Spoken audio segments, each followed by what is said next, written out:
FOMO. My name is Patrick J. McGinnis, and I'm a FOMO Sapiens. And since you're here, I'm going to bet that you are too. And when you're like us and Monday comes around, you don't dread the new week. No, you wake up every Monday morning knowing that this week might just be the best one yet. This is FOMOnday, the snackable show that starts your week right with hot takes, life hacks, listener mail, and even some FOMO therapy.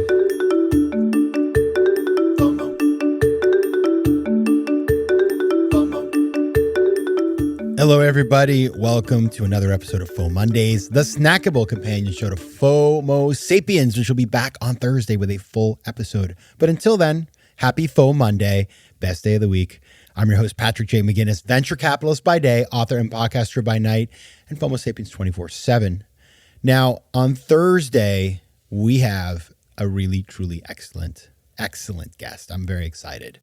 Matt Abrahams, who not only is a lecturer in organizational behavior at the Stanford Graduate School of Business, but also the host of the very popular podcast, Think Fast, Talk Smart.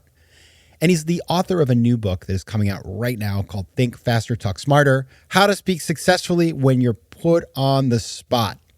And I have that book. I love it, actually. It's really, really good. And I like Matt a lot. He's just good people. You're going to love him too. And as you will hear in our interview, he's just a smart guy. And he, in particular, in our conversation, he talked about one thing that just kind of, to me, was very, very valuable.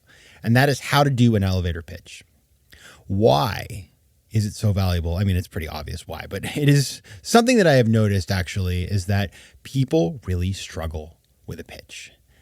And one could say, well, what does it matter? Because a pitch in an elevator format, is that really that important? You got to get in front of the people and you have time and you get into it. Just being very high level and quick, what does that do, right? But the reality is that sometimes you only have a second. And when you run up to somebody, and this comes from the notion that like you are in an elevator with some very important person and you try to give him the story before the doors open on the bottom floor. When you have limited time with busy people, you want to get their attention very quickly. And then they'll give you the 15, 20 minutes or the hour that it takes to, properly explain your idea. But sometimes you only have that. And what happens, of course, is you run up to the person, you want to tell them what's going on, cortisol level is crazy, you stress out, and all of a sudden you lose your way and you come across as, unorganized. Maybe you don't have a very good pitch and you blow your chance. We don't want to have that. That is not a place we want to be.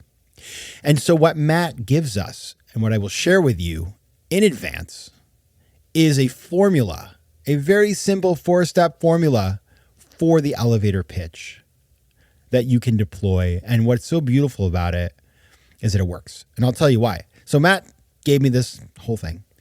And then I started just using it with people I would meet, right? So I'd talk to an entrepreneur and they would try to, explain their idea to me. And I would say, listen, try this out. I have this little pitching convention from Matt Abrahams. And I just saw how incredibly quickly they were able to sort of whip themselves into shape. So I've seen that with 3 or 4 people over the past month. And I just think this is special. So I wanted to do a whole FOMOndays on it just to make sure that you get a lot of good meat on the bones on this one. And by the way, if you're interested in learning more, Matt wrote a great article in Harvard Business Review that came out on August 14th, 2023. It's called How to Make a Compelling Pitch. So he will give you his own take, but I'll give you my take, which I think is it's similar but different. We'll do that right after the break. FOMO. FOMO. All right, everybody, we are back and we are ready to talk about the pitch. Okay, here it is. 4 steps. Step number 1, what if you could ... Step number 2, so that ... 3, for example ... and 4, and that's not all ... So let's get into that. Those are the 4 steps. The first step, what if you could? The idea here is to paint a picture of some big idea, some problem that will be solved with this business idea, this big idea that you have. So what if you could allow people to find the music they like without leaving their homes? Next is so that. Connects it to a meaningful and relevant goal so that they can always have their favorite songs at a touch of a fingertip. For example, makes things concrete. For example, you simply open your telephone, search the name Taylor Swift, and have her entire catalog available to you. And that's not all. Shows that it's not just a one-trick pony. There's lots of other things you can do. And that's not all. You can also create customized playlists using AI that will generate music that you like that is related to Taylor Swift. Now, of course, I just pitched you Spotify. Okay.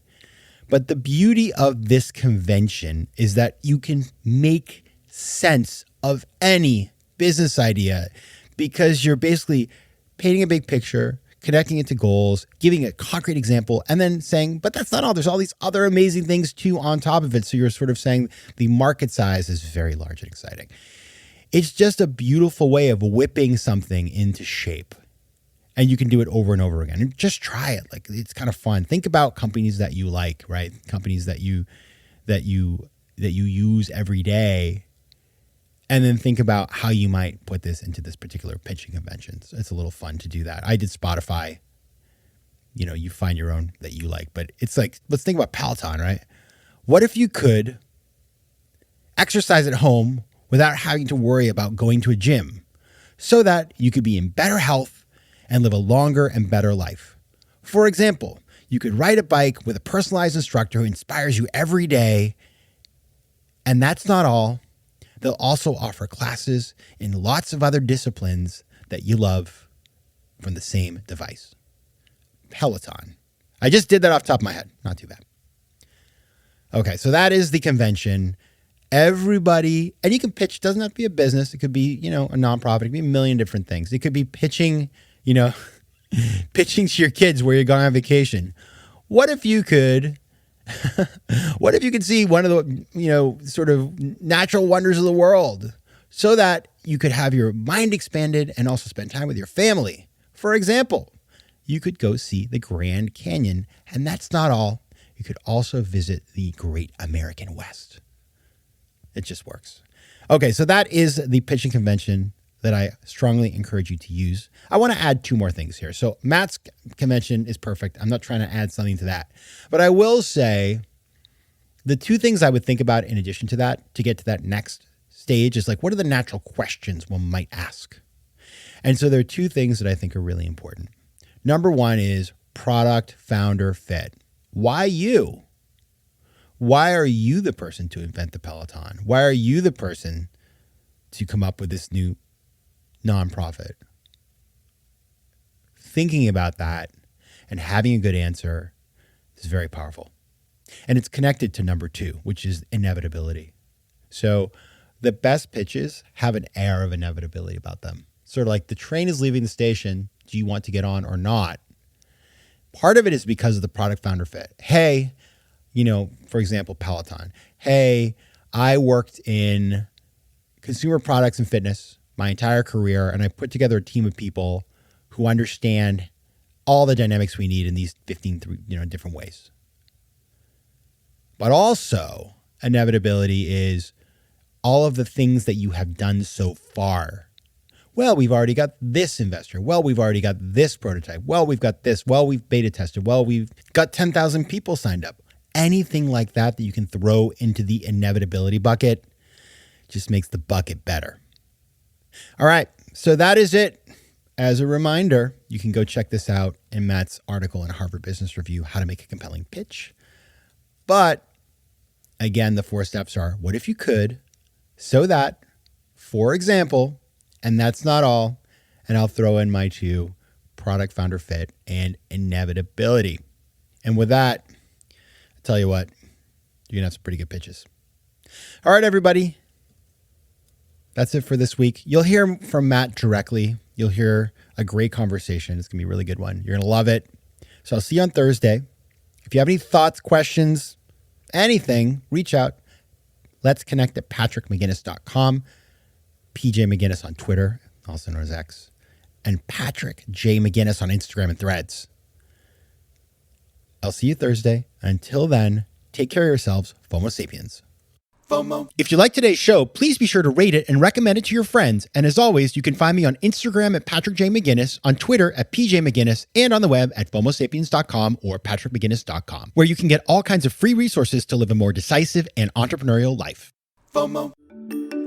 Want more FOMO Sapiens and FOMOnday? Head over to FOMOsapiens.com, where you can listen to past episodes, learn more about the show, and find out how to advertise.